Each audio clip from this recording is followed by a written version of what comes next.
Our menu for the day, pritong tilapia. Napakahirap gawin. Yan, ilagay ko na siya ng salt. And then, ngayon, lagyan ko naman siya ng pepper. Ay, gulo ko. Yan. Okay. That's it.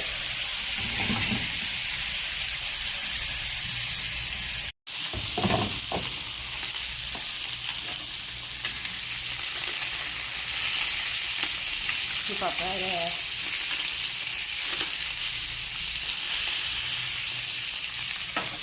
Ang kulit. Hinain na nga lang. Let's add mantika. Ano mo, pinaka-hate ko ang magprito. Sino ba yung ating magaling na chef dyan? Pasagot naman.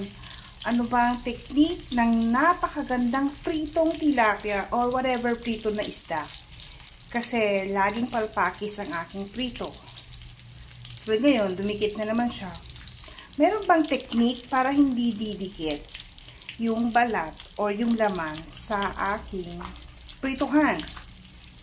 Pasagot dun sa chef expert natin dyan. O yan, ang pangit ng baliktad ko.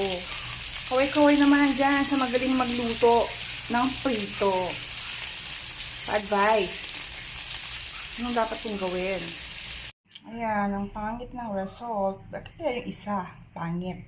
Siguro matubig-tubig. Dapat siguro pinupunasan muna or pinapatuyo. Diba?